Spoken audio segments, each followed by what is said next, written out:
There's nothing better in this world than sitting in an air-conditioned box full of uptight strangers, making money for somebody else while your life ticks away. And at this time of year, this existential bliss of corporate life is at an all-time high, because now you and these strangers are going to put on Santa hats and get drunk. But how? Let me show you. This is how to throw an office Christmas party in 7 steps. Step 1. Send out an e-bite. In an outdated email program, let's create the following masterpiece. Start with a casual, "Hi all, it's that time of year again." This will let your colleagues know that it is indeed that time of year again. Within this e-bite, you'll want to do the following 4 things. 1. Put your graphic design skills to work. Nothing says festive quite like the Joker Man font in red and green. 2. Demand an RSVP by means of a vote on one of 2 themes. All white or Winter Wonderland.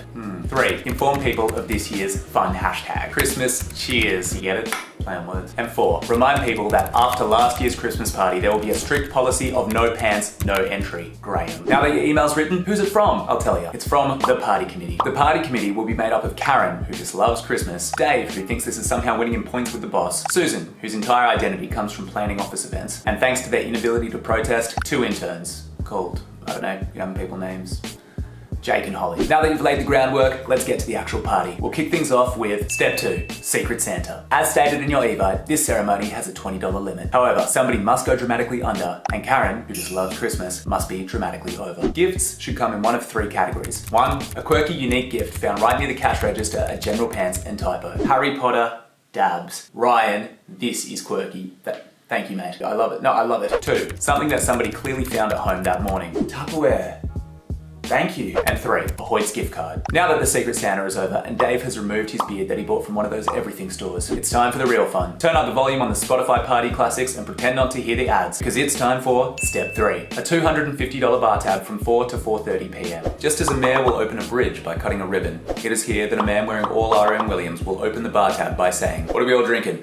My shout. He will return with Corona, Peroni, and if he's feeling a bit trendy, Fat Yak. Later, when Tracy from sales drops her rosé, the same man must yell, "Taxi," despite the fact that our chino-wearing hero should probably be yelling, "Expired cab charge." At this bar tab, there's a very high chance that there will be tappers, which means there's an even higher chance that there'll be somebody on a new diet proudly explaining to their captive audience what they can and cannot eat.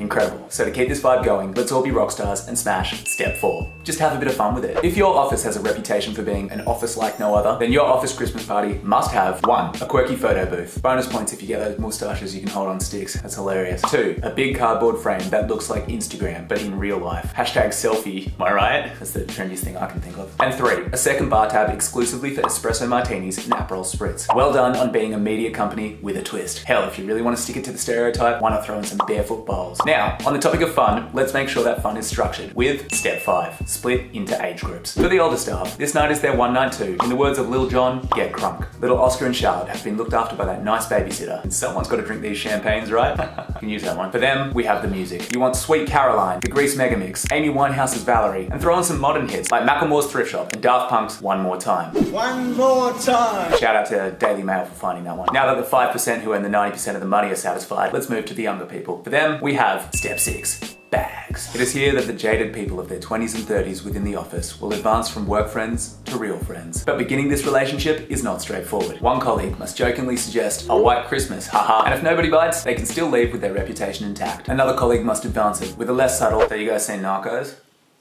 You want to see it again?" They get their marching powder and begin licking their teeth and unpacking office gossip. At this point, a bloke in his 50s will approach the younger people with the sole purpose of reminding them he also used to do drugs. It's pretty wild back in my day as well, actually. You guys wouldn't want to hear about that.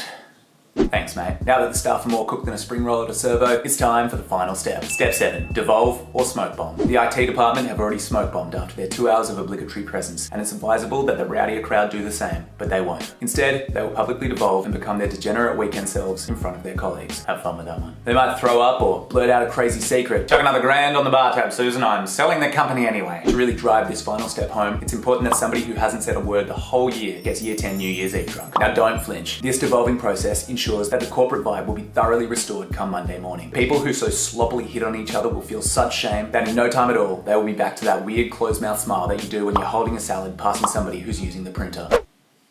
And if they don't, just shoot off an email Monday morning with the subject line, "Party Etiquette." And that's it. Congratulations, you have just thrown an office Christmas party, all the way from Evite to everybody hating themselves. Now get out there and boomerang your Prosecco's and put on your desert boots. This is your life, and it is ending one office Christmas party at a time.